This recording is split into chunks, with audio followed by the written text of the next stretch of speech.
الرحمن الرحيم السلام عليكم ورحمة الله وبركاته إن الحمد لله نحمده ونستعينه ونستهديه ونستغفره ونعوذ به من شرور أنفسنا وسيئات أعمالنا من يهده الله فلا مضل له ومن يضلل فلا هادي له أشهد أن لا إله إلا الله وحده لا شريك له وأشهد أن سيدنا ونبينا محمدا عبده ورسوله من لا نبي بعده اللهم صل وسلم على سيدنا محمد مفتاح باب رحمة الله عدد ما في علم الله صلاة وسلاما دائمين بدوام ملك الله وعلى آله وصحبه اللهم رب اشرح لي صدري ويسر لي أمري واحلل عقدة من لساني يفقهوا قولي سبحانك لا علم لنا إلا ما علمتنا إنك أنت العليم الحكيم اللهم ارزقنا فهم النبيين وحفظ المرسلين وإلهام الملائكة المقربين اللهم أغننا بالعلم وزينا بالحلم وأكرمنا بالتقوى وجملنا بالعافية لا حول ولا قوة إلا بالله العلي العظيم والحمد لله رب العالمين نوينا التعلم والتعليم والتذكر والتذكير والنفع والانتفاع والإفادة والاستفادة والحث على التمسك بكتاب الله تعالى وسنة رسوله والدعاء إلى الهدى والدلالة على الخير ابتغاء وجه الله ومرضاته وقربه وثوابه سبحانه وتعالى الفاتحة إلى حضرة النبي المصطفى محمد صلى الله عليه وسلم وأزواجه وذريته وأهل بيته وإلى مؤلف هذا الكتاب وأشاره وأصولهم وفرعهم وإلى والدينا وأولادنا أن الله سبحانه وتعالى يرزقنا العلم والعمل ويحفظنا من الزي وزلل وأن الله يلطف بنا وبكم وبالمسلمين ويختم لنا بالحسنى وهو راض عنا في خير ولطف وعافية وإلى حضرة النبي المصطفى محمد صلى الله عليه وسلم بسر الفاتحة أعوذ بالله من الشيطان الرجيم بسم الله الرحمن الرحيم الحمد لله رب العالمين الرحمن الرحيم مالك يوم الدين إياك نعبد وإياك نستعين اهدنا الصراط المستقيم صراط الذين أنعمت عليهم غير المغضوب عليهم ولا الضالين Amin. Alhamdulillah, para jamaah ini dimuliakan Allah. Segala puji bagi Allah Subhanahu wa taala. Asbahna wa asbahal mulku lillah. Bahwa kita masuk waktu pagi, waktu subuh dalam kondisi diberikan taufik inayah hidayah oleh Allah. Kita bermohon kepada Allah mudah-mudahan amal saleh kita yang terdahulu, yang hari dan ke depan semuanya diterima oleh Allah Subhanahu wa taala. Salawat dan salam terus terlimpah ruah kepada hadratur Rasul Sayyidina Maulana Muhammad sallallahu alaihi wa alihi wa sahbihi wasallam serta keluarga sahabat pengikut sekalian. Amin Allahumma amin. Pada pagi hari ini insyaallah kita akan membahas satu nasihat, sekumpulan nasihat yang berisikan 7 rangkaian dari bab As-Subai, yang ini merupakan nasihat dari Sayyidina Abu Bakar As-Siddiq radhiyallahu anhu. Bismillahirrahmanirrahim. Wal maqalatu tsaniyatu, dan makalah atau nasihat yang kedua. Kenapa langsung kedua? Karena nasihat yang pertama nasihat yang sudah sangat masyhur tentang 7 golongan yang mendapatkan naungan dari Allah Subhanahu wa taala pada hari di mana tidak ada naungan kecuali naungan dari Allah. Ini sudah sangat masyhur. Maka kita masuk nasihat yang kedua. Wal maqalatu tsaniyatu, dan nasihat yang kedua, qala Abu Bakrin As-Siddiq radhiyallahu anhu. Berkata Sayyidina Abu Bakar As-Siddiq radhiyallahu anhu, beliau menyatakan, al-bakhilu wa huwal mani'u min mali nafsihi. Orang yang bakhil itu siapa dia? Yaitu orang yang enggan mengeluarkan hartanya. La yakhlu min ihdas sab'i, dia tidak akan keluar, tidak akan selamat dari 7 perkara. Artinya orang yang bakhil terhadap hartanya, maka dia tidak akan terlepas dari 7 bencana.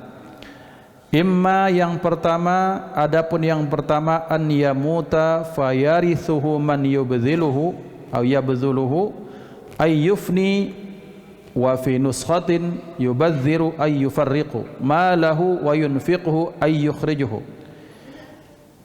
Yang pertama, boleh jadi ada ketika dia mati maka hartanya akan diwarisi oleh orang-orang atau ahli warisnya yang menghabiskannya harta tersebut li ghairi ma amarallahu ta'ala, yang ketika dikeluarkan oleh ahli warisnya maka dikeluarkannya itu pada perkara yang tidak diperintahkan Allah Subhanahu wa taala. Au yusallitallahu alaihi sultanan jairan fayakhudhahu. Atau yang kedua, kata beliau, Allah akan utuskan, Allah akan munculkan sultanan jairan, penguasa yang lalim. Fayakhudhahu, kemudian sultan atau penguasa itu mengambil harta tersebut ba'da tadlili nafsihi bitta'dzib, atau yang kemudian ketika diambil, sebelum diambil maka dia dihinakan dengan diazab atau disiksa oleh sultan tersebut. Au yuhayyijullah au yuhayyiju ay yuharrikullahu ta'ala syahwatan tufsidu alaihi malah. Atau yang ketiga, kalau tidak dia selamat dari perkara yang 1 dan 2, maka Allah akan menggerakkan syahwatnya sehingga dengan syahwat tersebut hartanya hancur fi tilka syahwati, gara-gara syahwat tersebut. Au yabdu lahu ra'yun ay yuzhiru minhu fikratan, atau kemudian kalau tidak dia selamat 1, 2, 3, maka yang keempat Allah Subhanahu wa taala akan memunculkan fikiran dalam dirinya fi bina'in au imaratin, bina'in au nahwihi, dengan cara dimunculkan fikiran untuk membuat bangunan atau imarah, juga bangunan, fi ardin kharabin, pada tempat yang rusak, fayadhhabu fihi maluhu au yusibu lahu nakbatun ay musibah.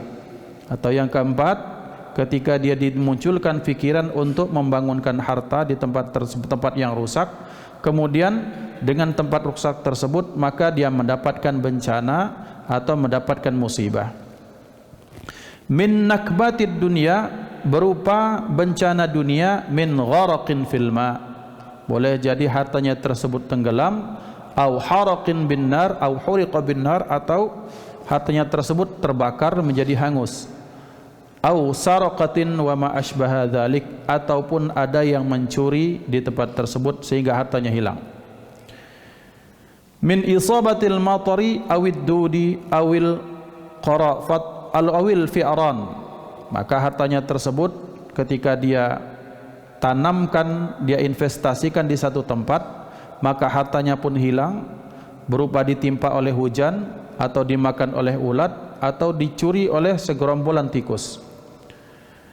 Kemudian selanjutnya au yusibahu, atau yang pilihan yang berikutnya yang kelima, Allah Subhanahu wa taala memberikan dia musibah ay badanahu, pada badannya, illatan, berupa satu penyakit, daimatan, penyakit yang kronis yang terus menerus, fayunfiqa ma lahu fi mudawatiha, kemudian gara-gara sakit tersebut maka dia menghabiskan hartanya untuk mengobati sakitnya tersebut.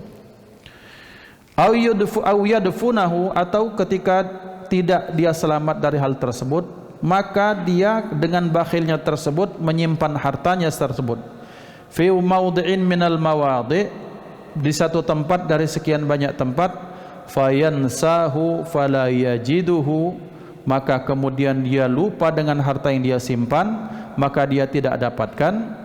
Atau selanjutnya au yamuta huwa qabla an ya'khudha malah, atau dia mati sebelum sempat dia mengambil harta yang disimpan tersebut, wala ya'rifu ahadun mawdi'a dzalikal mal, maka tidak ada seorang pun yang tahu di mana dia pendam hartanya.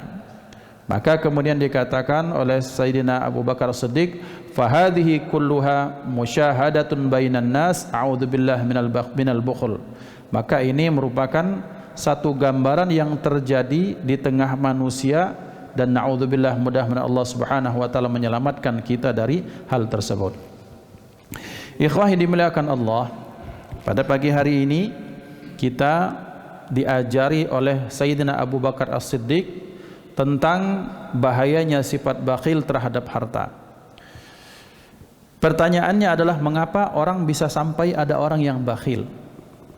Maka jawaban dari sekian banyak jawaban, salah satunya adalah karena orang yang bakhil memandang harta dengan pandangan yang memuliakan. Artinya pandangan membesarkan, mengistimewakan, sehingga barang tersebut, benda tersebut, harta tersebut menjadi istimewa sehingga dia enggan atau berat untuk mengeluarkannya. Padahal kalau kita tahu, kalau kita sadar bahwa sesungguhnya harta ini kan merupakan pernak-pernik dunia, komponen-komponen dunia, yang kalau kita sadar dari kata dunianya saja, dikatakan ulama, dunia itu salah satu akar katanya dari kata-kata duna atau daniun, sesuatu yang rendah, sesuatu yang hina. Nah, kalau sudah sesuatu yang rendah dan hina, tetapi ternyata kita memandangnya menjadi pandangan yang memuliakan, pandangan yang mengistimewakan, maka dia akan jadi istimewa di mata kita. Sebaliknya, ketika sesuatu tersebut yang istimewa, tapi karena kita tidak memuliakannya, maka menjadi tidak mulia dalam pandangan kita. Mana contoh? Kita punya mushaf. Mushaf itu kalau kita anggap biasa saja, maka perlakuan kita biasa saja. Kita genggam biasa, tidak berwudu, tidak ada rasa ta'zim, membukanya biasa saja. Tapi bayangkan kalau ada orang-orang yang diajari adab terhadap Al-Quran, terhadap kitab, terhadap ilmu, maka memegangnya dengan penuh penghormatan. Zaman dahulu kita diajari megang Quran itu kan ditaruh di dada, bagian dari tabarruk supaya isinya itu masuk ke relung dada kita, tidak hanya masuk ke otak dan mulut saja. Kemudian selanjutnya ketika kita bacanya pakai penunjuk, tidak langsung pakai jari misalnya. Ini kan bagian dari adab. Mengapa kita bisa seperti itu? Karena kita memandang sesuatu tersebut mulia. Ketika diserahkan dengan baik, kemudian menerimanya pun mencium. Itu kan adab yang itu tidak akan muncul kecuali dari orang yang menganggap sesuatu tersebut mulia. Maka orang menganggap sesuatu mulia, maka dia akan memperhatikannya dengan baik-baik. Sesuatu yang dianggap istimewa, sesuatu yang dianggap baik, maka dia akan jaga dengan penuh perasaan. Maka orang-orang yang memuliakan sesuatu yang pada hakikatnya memang mulia, maka dia memuliakan sesuatu yang tepat. Tetapi ternyata ketika ada yang memuliakan sesuatu yang sebenarnya di mata Allah tidak mulia, maka di situ pasti ada konsekuensinya. Maka ketika seseorang memuliakan harta yang dia merupakan pernak-pernik dunia tadi, kemudian kita muliakan, kita istimewakan, apa yang terjadi? Satu, biasanya kita akan sayang mengeluarkannya. Yang kedua, yang lebih parah lagi adalah kita akan menghalalkan segala cara untuk mendapatkannya. Oke, ikhwan dimuliakan Allah, lihat betapa mengapa dunia ini dengan pernak-perniknya, entah itu namanya harta, entah itu namanya jabatan, pangkat, kekuasaan segala macam. Mengapa orang rela sikut kanan, sikut kiri, injak-injak yang bawah, jilat-jilat yang atas? Karena dia menganggap bahwa jabatan, bahwa harta, bahwa kekuasaan itu merupakan sesuatu yang mulia.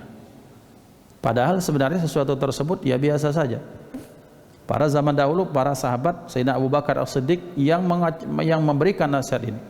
Ketika beliau kemudian secara aklamasi, dalam riwayat secara aklamasi, kemudian beliau dibaiat, maka beliau menyatakan apa kalimat yang pertama? Inna lillahi wa inna ilaihi raji'un. Tidak sujud syukur, tidak. Zaman sekarang kalau terpilih apa?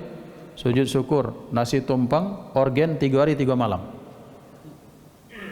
Memang diawali dengan apa? Bagi kaos, bawa 2 gelondong ini, setua ini apa namanya nih?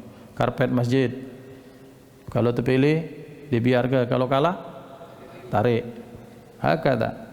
Lihat 2023, 2024 kaget banyak orang-orang aneh. Ya.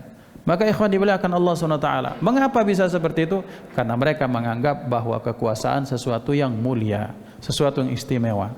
Tetapi bagi para sahabat tabi'in salafun as-salih, maka mereka menjadikan itu bagian dari musibah, sehingga muncul kalimat inna lillahi wa inna ilaihi raji'un. Jadi salah satu jawaban mengapa orang bisa bakhil terhadap harta, salah satunya karena harta secara umum bagi mereka sesuatu yang berharga. Sehingga ketika muncul, dititipkan, diberikan Allah sesuatu yang berharga tersebut, dia merasa berat untuk mengeluarkannya. Tetapi kita harus ingat bahwa segala sesuatu itu kan ada tiketnya, ada harganya. Apa harga dari bakhil? Apa harga dari kebakhilan seseorang terhadap hartanya? Maka kata Sayyidina Abu Bakar As-Siddiq, Sayyidina Abu Bakar As-Siddiq ngomongnya ini kan bukan ngomong-ngomong kosong, tidak. Beliau berguru dari gurunya, kekasihnya baginda Nabi Muhammad sallallahu alaihi wasallam. Jadi ilmunya sahabat itu ya ilmunya Rasulullah. Ilmunya Rasulullah, ilmunya Allah Subhanahu wa taala. Jadi artinya para sahabat adalah orang-orang yang menyaksikan wahyu turun, kemudian wahyu turun terkadang menjadi penyebab, mereka menjadi penyebab dari wahyu itu turun, dan mereka mendapatkan penjelasan yang langsung dari manusia yang dititipkan wahyu kepada beliau. Jadi bayangkan, kita ini belajar sudah berapa generasi ikhwan? Kita ini generasi mungkin generasi yang ke-40 sekian mungkin, kalau tidak disebut sebagai 35, 36. Nah, penjelasan seperti ini itu terus menerus, itu sudah ada dari zaman dahulu ke atas. Mengapa? Sampai kepada Sayyidina Abu Bakar As-Siddiq, karena beliau mendapatkan ilmu dari baginda Nabi Muhammad sallallahu alaihi wasallam. Maka beliau menyatakan ada 7 kemungkinan bagi orang yang bakhil terhadap harta, enggan mengeluarkan, sayang, sehingga jadi bahasa kami itu kedekut, bedepit, bahasa apalah bahasanya. Ya, kalau bahasa Padangnya apa tak ngerti. Ya, ada pengetat, intinya ketat itu pengetat sudah itu. Ketabasa biasa sudah sadar Palembang, ketabasa Labu Pahit, seluang dalam bolu, ndak yang uang, ndak galeng tubuh. Itu jurang pegagan. Ya. Kata Sayyidina Abu Bakar Siddiq bahwa al-bakhil, orang yang bakhil itu tidak akan pernah lepas dari 7 kondisi.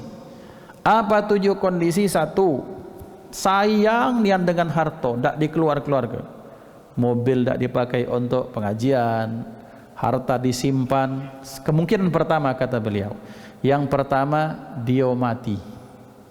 Dan ketika mati, harta yang disayang tersebut ternyata diperbutkan oleh anak ahli warisnya, dan diperbutkan dengan cara yang tak baik, dan ketika sudah didapat dikeluarkan pada sesuatu yang bukan pada semestinya. Tak usah diceritakan siapa pelakunya, terjadi di tengah masyarakat. Soge Masya Allah, kayanya minta ampun, tapi karena anak ahli waris tidak diajari tentang hakikat harta, tidak diajari tentang ilmu, tidak diajari tentang adab. Belum bapak mati, bapak masih di ICU, sudah ada yang nyago pakai parang melintang depan kamar bapak, yang masuk ke tebas. Apakah terjadi? Terjadi. Tak ngesahkan orang sanak kami dewek. Artinya itu, dan ini al-waqi', suatu realita yang terjadi di masyarakat semuanya. Entah dia agama apapun, ketika orang bakhil, hukum ini mesti berlaku. Maka ikhwan dimuliakan Allah, orang bakhil itu kan saking sayangnya, bahkan terhadap dirinya sendiri dia tidak menyayangi, saking cinta pada harta. Ngapo makan tahan nasi dengan kerupuk boy, demi pacak beli kunyit itu emas maksudnya, disimpan dijengok dalam berangkas, buat kode segala macam. Apakah dia akan awet? Mungkin dia awet sampai 90 tahun, tapi tidak akan sepanjang umurnya tidak akan sepanjang emas. Maka dikatakan para ulama, dunia ini kalau tidak engkau meninggalkannya, maka dia meninggalkanmu.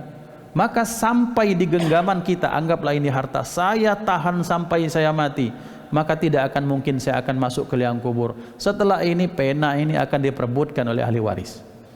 Dan kalau sudah diperebutkan, nanti ikhwan, kita sedih kalau kita tahu ternyata yang ini dipakainya untuk ini, dipakai untuk ini, dipakai ini. Maka salah satu ilmu yang mesti diajarkan seorang orang tua atau orang-orang yang alim, kepada masyarakat sekitar atau ada anak-anaknya bagi orang tua, apa? Ilmu tentang bagaimana cara mentasarrufkan harta waris. Bagaimana cara menghabiskan harta waris. Mengapa? Sifatnya karena memang dalam hukum alam ya, hukum sunnatullah, sesuatu yang didapat dengan mudah itu biasanya mengeluarkannya mudah dan menghabiskannya mudah. Itu kalau dia tidak punya ilmu tentang harta, tentang cara menghabiskan harta waris. Tapi kalau ada orang yang dia belajar tentang hakikat bagaimana harta waris merupakan amanah orang tua, dia akan menghabiskannya untuk memanjangkan pahala orang tuanya. Ngapo gampang habis? Karena memang tidak nyari, Pak.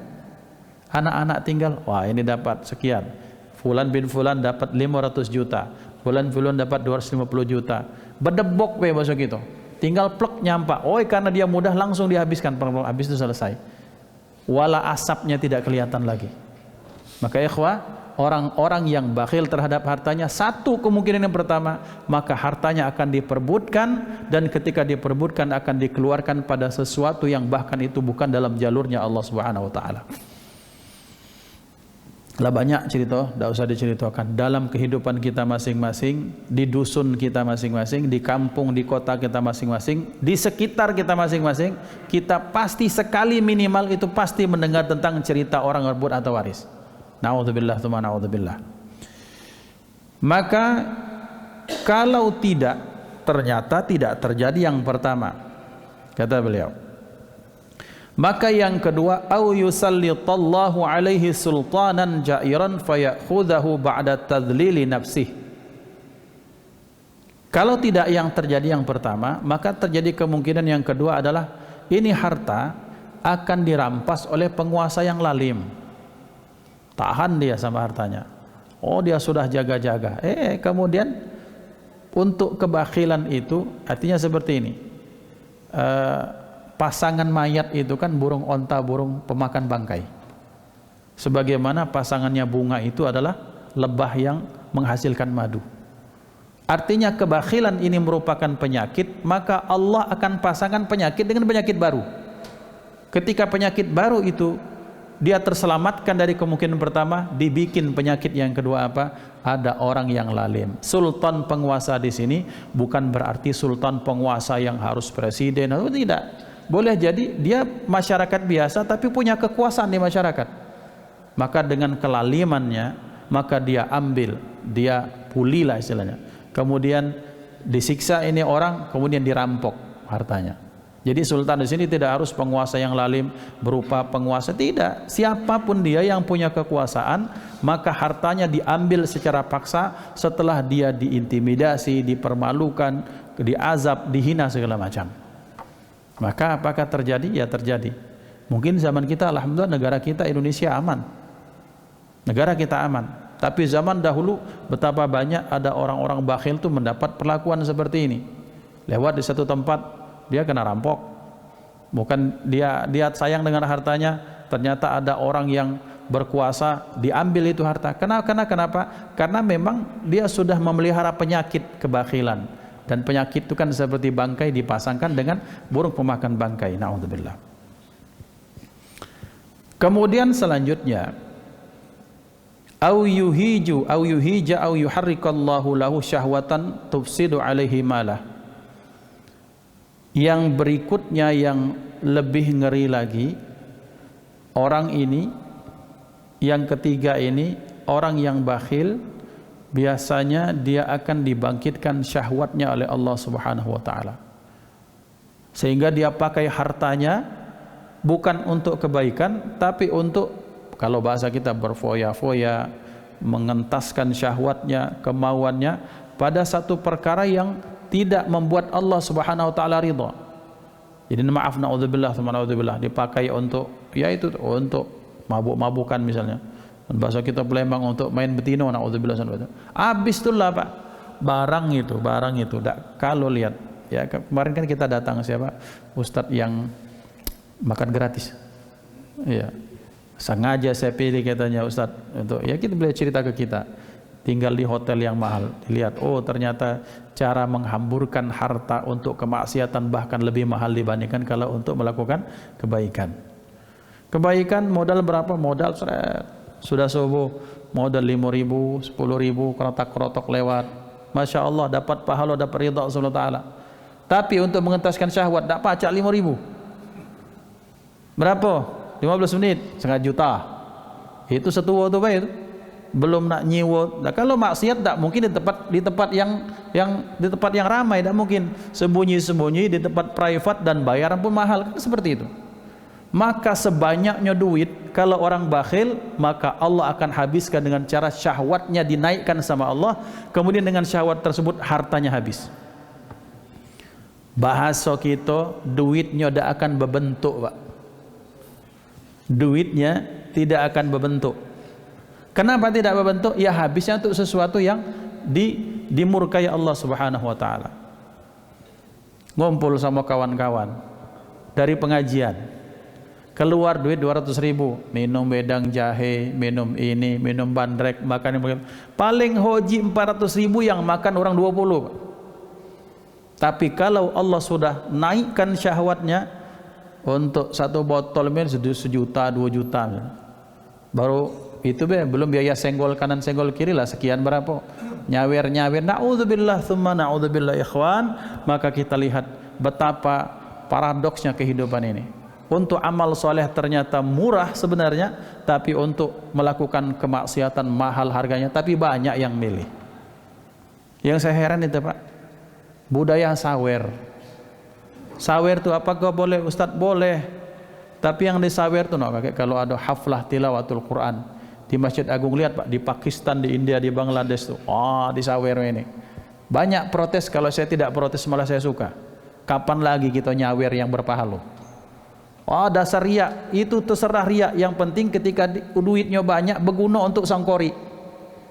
Ini yang disawer, yang mempertontonkan aurat, memancing syahwat, yang merusak generasi anak-anak kecil nonton seperti itu. Diajari budaya sawer itu sekarang, ya Allah. Kaget, belum lagi bininya lah siap itu dengan pentungan di rumah itu. Bini yang panas, dingin, masak, hujan terpanas, tidak ada sawer. Tersewer, ya. Selesai kalau sudah tersewer itu. Terseler pula. Nah artinya terjadi kan? Ya terjadi. Betapa anehnya kita ini. Maka orang yang bakhil, Allah jadikan dia itu tidak pernah tepat menghabiskan hartanya.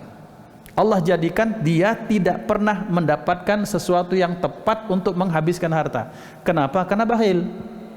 Karena bakhil sudah merupakan sesuatu yang tidak disenangi Allah, tidak disukai malaikat, tidak disukai manusia. Maka cara Allah menghabiskan hartanya dengan cara apa?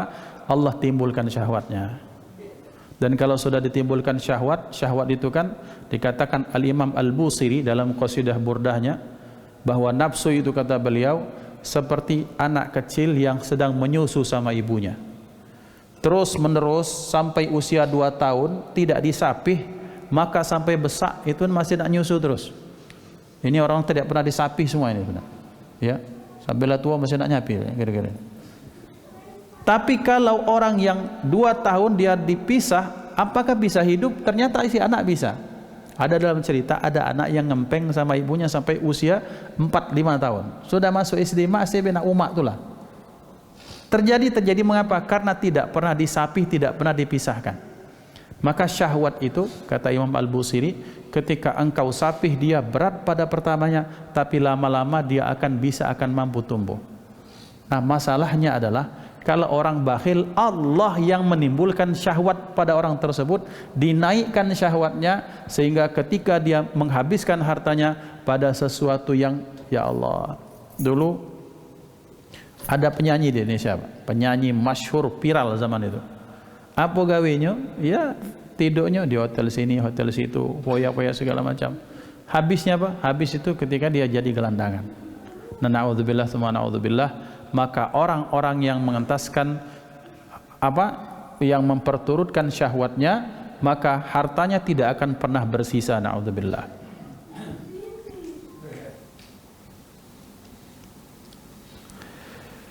Kemudian selanjutnya, kalau tidak 1, 2, 3, maka yang keempat, au yabdulahu ra'yun ayyadhharu minhu fikratun fi bina'in aw imaratin fi ardi kharabin fayadhhabu fihi maluhu aw yusibu lahu nakbatun.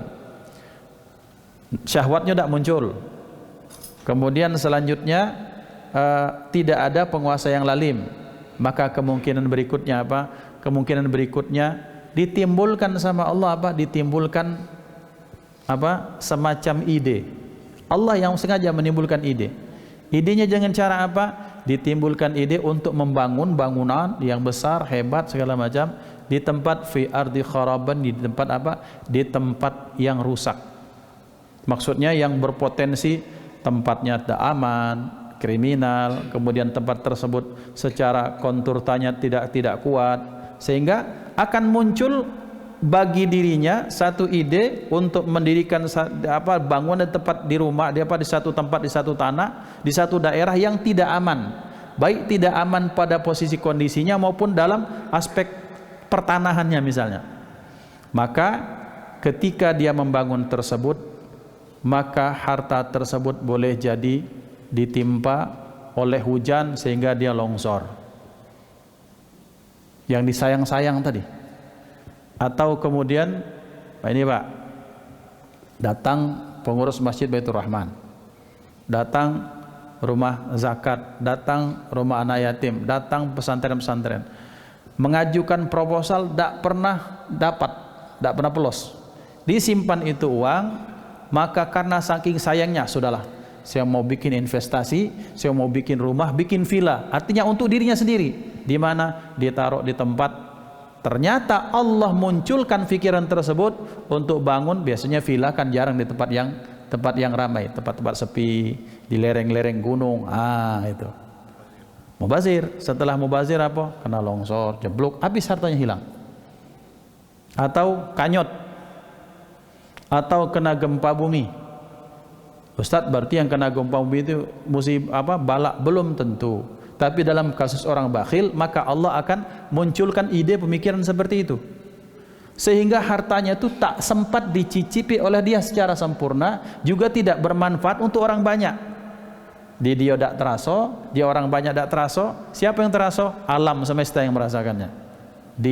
Ditenggelamkan, ataupun kalau selamat ternyata dibikin di mana? Dibikin di tengah keramaian, konslet segala macam, kemudian apa? Kemudian kebakaran. Ikhwan dimulakan Allah, kan ada proyek di Jakarta tidak selesai-selesai. Itu kita takut jangan-jangan gara-gara bakhil juga tuh, naudzubillah. Kalau tidak bakhil berarti dia mendapatkannya dengan sesuatu yang tidak dihalalkan Allah. Ya, proyeknya dulu saya pindah dari Jakarta ke kota ini, kan udah tahu itu, kemarin sempat ribut. Nah, ikhwan dimulakan Allah, jadi ketika dia membangun satu aset, satu bangunan, rumahkah, vilakah, segala macam, oke, tempatnya kami ini Ustadz aman, Sumsel ini tidak ada gempa, bukan uratnya gempa, bukan ring of fire-nya, kemudian tidak pernah terjadi kebakaran, tidak pernah terjadi longsor. Yang keempat apa? Banyak orang maling. Ada tak? Ada. Bakhilnya minta ampun, dia investasi ke satu kampung, dia beli ternak yang banyak untuk penggemukan sapi, gaget dia, untuk dia juga duitnya. Ladak katik kebakaran, katik kebanyakan segala macam, habis dia tetap orang. Terjadi Pak. Oh, kalau sudah di daerah-daerah dalam tuh, sekarang tuh sudah bukan sapinya yang ditarik Pak, eksekusi di tempat, subuh-subuh tinggal kulitnya kulit sapi dengan isinya, daging, tulang, kepala segala macam lah hilang. Kalau hebat sekarang Pak, ya. Jadi hebatnya orang bakhil, yang mencurinya juga lebih hebat lagi. Juara Pak, mau lawan juara, namanya bela juara. Kemudian selanjutnya, selamat dia dari hal-hal tersebut, dari pencurian, kebakaran, longsor, tenggelam. Kemudian yang berikutnya, au yusibahu illatun daimatun, au yusibahu illatan daimatan fayunfiqa malahu fi mudawatiha, sehingga kemudian yang berikutnya, yang keenam, dia ditimpakan sakit oleh Allah Subhanahu wa taala. Yang sakit ini terus menerus, yang gara-gara sakit dia harus berobat sehingga habis hartanya untuk berobat. Ustadz, berarti aku nih sakit terus menerusnya gara-gara bakhil. Belum tentu. Ini kan kita bicara tentang orang yang bakhil.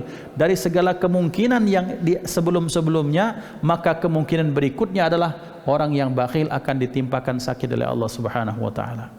Sakit apa? Kaget dulu, sakit fisik, sakit batinnya pasti. Maka orang yang bakhil, ikhwan, itu energinya negatif. Kan dikatakan oleh Imam Syafi'i radhiyallahu anhu ketika beliau makan di rumah Al-Imam Ahmad bin Hanbal radhiyallahu anhu. Makannya membasuh kami di dusun tu selak nian. Kuat gelojo orang Malaysia. Makannya banyak mobo bahoji. Nah, kemudian ketika bahoji itu selesai makan, subuh-subuhnya apa kata beliau? Wahai Ahmad bin Hanbal, alhamdulillah, terima kasih atas berkah makanan halal yang engkau berikan kepadaku. Tadi malam aku sudah karang 70 kitab.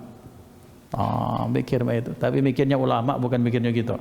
Mikirnya kita kan ini Argentina, Perancis ini berapa ini. Itu mikirnya kita.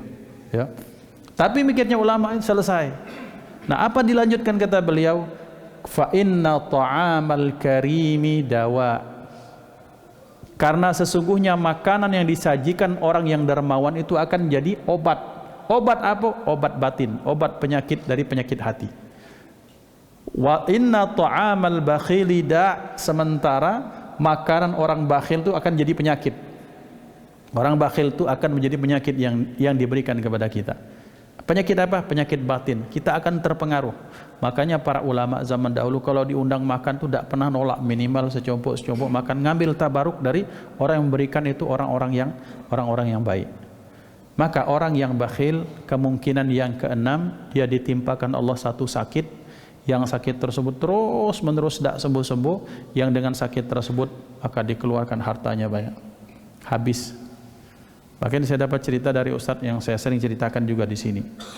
Ada orang, masya Allah, kerjanya luar biasa.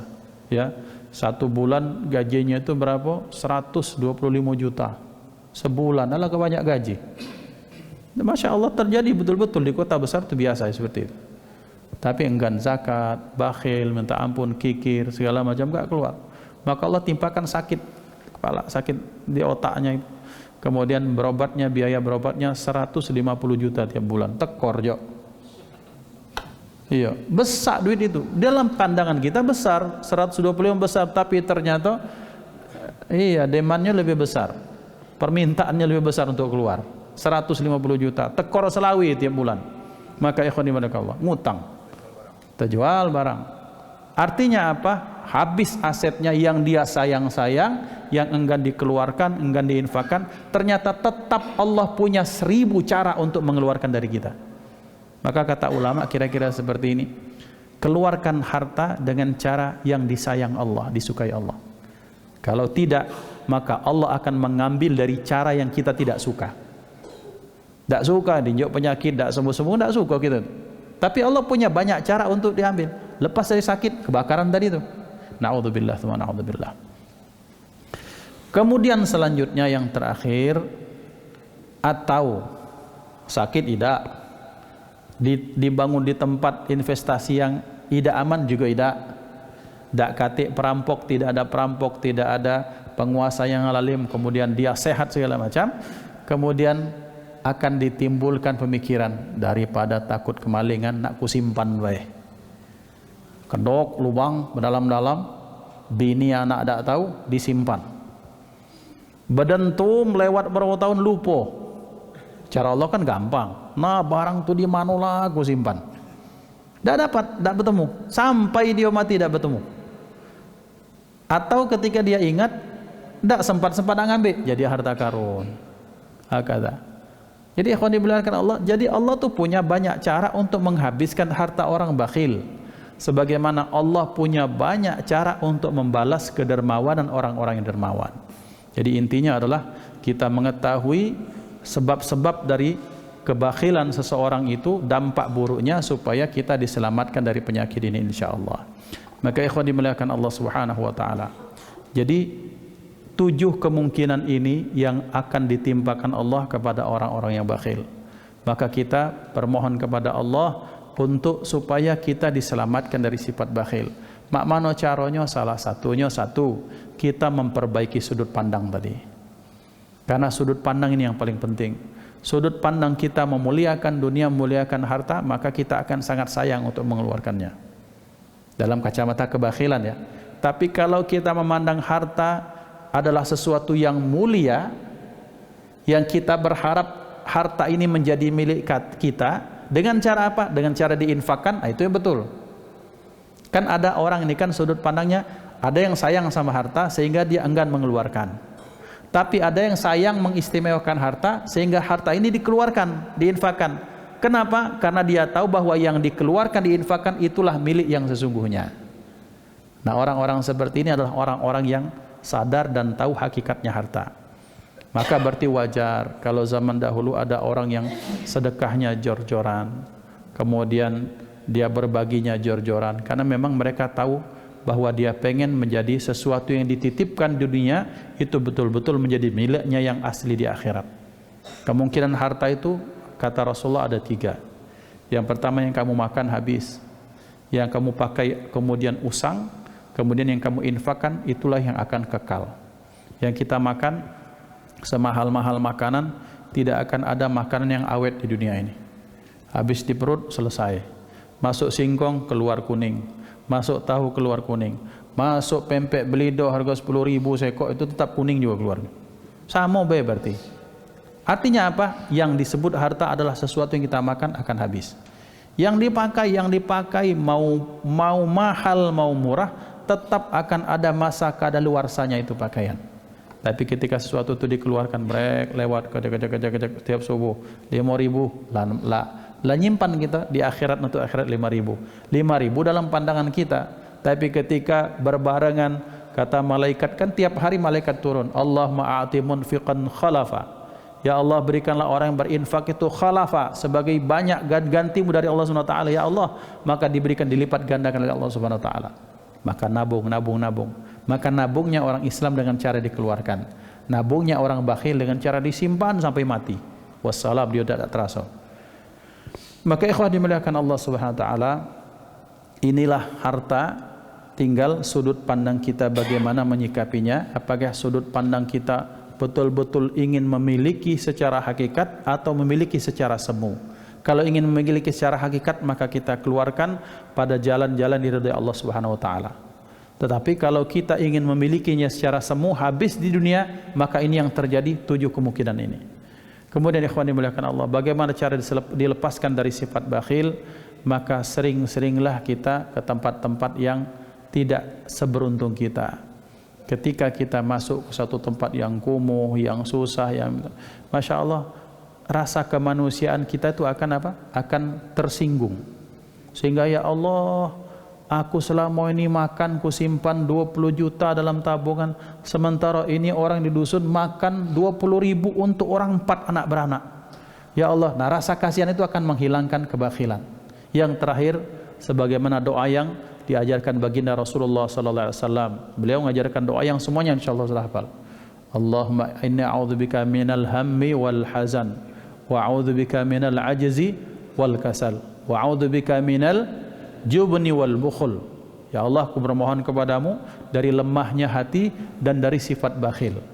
Nah ini artinya, jadi doanya itu bukan sekedar doa dari diwirid ke baidah, tiap hari diwirid tapi tidak difahami maknanya, tidak tadabburi. Ditadabburi, dihayati maknanya, sehingga kita betul-betul minta ada permintaan khusus kepada Allah Subhanahu wa taala. Maka ikhwan dimuliakan Allah, 3 hal tersebut, maka mudah-mudahan Allah Subhanahu wa taala menjadikan kita orang-orang yang faham tentang hakikat harta, sehingga sedikit demi sedikit kita terus menabung untuk akhirat kita. Kita keluarkan harta kita, keluarkan harta kita untuk membantu agamanya Allah Subhanahu wa taala. Sehingga ketika kita di akhirat, kita akan mengatakan, oh ya Allah, ngapula kurang banyak. Karena dikatakan orang-orang di akhirat kelak itu, orang akhirat itu kampungnya penyesalan. Yang tak beriman kepada Allah nyesal, yang beriman pun nyesal. Yang beriman kenapa menyesal? Dia menyesal kenapa tidak banyak yang dia keluarkan. Tiap lewat tuh 5.000 ngapola ada 10.000, kira-kira seperti itu. Yang 10.000 kalau tahu maiko balasannya, nah ini orang daerah situ, orang mana itu. Ya. Kalau begini balasannya, maka saya tidak akan keluarkan sebegitu ya Allah, saya akan keluarkan banyak lagi. Maka akhirat itu adalah kampung penyesalannya. Menyesal, kenapa? Karena ketika dikeluarkan sedikit, balasannya Allah sangat besar bagi orang-orang tersebut. Hakadha ikhwani muliakan Allah, mudah-mudahan Allah Subhanahu wa taala menganugerahkan, berikan istiqamah dalam kebaikan untuk kita. Mudah-mudahan Allah Subhanahu wa taala permudah, meringankan tangan kita untuk keluarkan apa yang dibutuhkan agama ini, sehingga kita bisa membantu agama Allah Subhanahu wa taala. Hakadha wabillahi taufik, usikum wa nafsi bi taqwallah. Kita manfaatkan kesempatan ini dengan sama-sama berdoa. Kita berharap saat ini disebut-sebut sebagai saatul ijabah dari Allah Subhanahu wa taala. A'udzubillahi minasyaitonir rajim. Bismillahirrahmanirrahim. Alhamdulillahirabbil alamin. Alhamdulillahirabbil alamin. Alhamdulillahirabbil alamin. Allahumma shalli wa sallim ala sayyidina Muhammadin miftahi babi rahmatillah, adada ma fi ilmillah, salatan wa salaman daimaini bidawami mulkillah wa ala alihi wa sahbihi. Allahumma ja'al jam'ana hadha jam'an marhuma wa tafarruqana min ba'dihi tafarruqan ma'suma wa la taj'al fina wa la minna wa la ma'ana syaqiyya wa la mahruma. Allahumma hdina bihudak waj'alna mimman yusari fi ridak wa la tuwallina waliyan siwak wa la taj'alna min khalafa amraka wa 'asak wa hasbunallahu wa ni'mal wakil. اللهم إنا نعوذ بك من الهم والحزن ونعوذ بك من العجز والكسل ونعوذ بك من الجبن والبخل ونعوذ بك من غلبة الدين وقهر الرجال. اللهم أصلح لنا ديننا الذي هو عصمة أمرنا وأصلح لنا دنيانا التي فيها معاشنا وأصلح لنا آخرتنا التي إليها وفيها معادنا واجعل الحياة زيادة لنا في كل خير واجعل الموت راحة لنا من كل شر. ربنا آتنا في الدنيا حسنة في الآخرة حسنة وقنا عذاب النار.